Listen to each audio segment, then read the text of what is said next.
ايه الاخبار؟ معاكم كرولوس هاني في قناة من تحت الكبوت. النهاردة معانا اكتر من معلومة عن ترمبة البنزين وازاي تحافظ عليها. تابع للنهاية عشان تشوف كل النصايح دي. اول حاجة شفنا بالافوميتر طلع وصل لها فولت 11 فولت، لان احنا حاولنا اكتر من مرة ندور العربية ومكانتش راضية تدور. تاني حاجة ركبنا الفيشة في الترومبة وفتحنا كونتاك، مفيش اي بنزين طلع نهائي، فده بنسبة 100% قلب ترومبة او الاسلاك مش واصلة. هتجيب مفك عادة واي حاجة تخبط بيها هتلاقي الغطا بتاع الترومبة طلع. طبعا بما ان الترومبة نفسها مقسومة على جزئين فطلوعها صعبة شوية، خصوصا ان انت لازم تفك الخرطوم اللي ظهر ده ماشي وهو لسه راكب جوه. عامة هتطلع بيها على جزئين مش على جزء واحد، لازم تفكها وهي جوه جزئين عشان يبقى الطلوع معاك سلس. ودايما خلي بالك من العوامة وانت بتطلعها، لو اتحشرت ممكن تتكسر وممكن تكسر البوردة بتاعت العوامة نفسها. فضينا البنزين جوه التانك تاني والحمد لله ربنا قدرنا ورحنا جبنا ترومبة جديد. طبعا اول الترومبة الجديدة ما بتيجي بتبقى العوامة مش متركبة على البوردة، ركبناها واتأكدنا ان كل حاجة راكبة عليها تمام، بعديها رحنا ركبناها. دايما خلي بالك في الباسات 2008 لازما تجيب بتاعة موتورك. لو انت ال 1400 تربو، ال 1600 او ال 2000 سواء تنفس طبيعي او تربو، خلي بالك لان الترومبة هتفرق معاك، خصوصا لو انت ال 2000 او ال 2000 تربو. الترومبة العادية مش هتأدي معاك نهائي ومش هتلاقي فيه سحب نهائي. ازاي بقى تحافظ على ترومبة البنزين بتاعتك؟ اول حاجة دايما ما تخليش البنزين يقل معاك عن النص نهائي، ودايما حاول على قد ما تقدر لو رحت اي مشوار فول العربية لان ده هيساعدك جدا. ودايما حط بنزين من اماكن معروفة ومحطات عليها سحب عالي لان ده هيفرق معاك.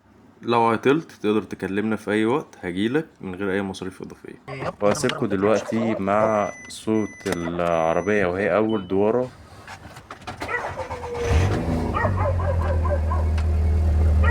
ما تنساش لو عطلت في اي وقت او عندك اي استفسار تقدر تكلمنا على رقم الواتساب، هتلاقيه في الديسكريبشن وموجود برضو على القناة. مع السلامة.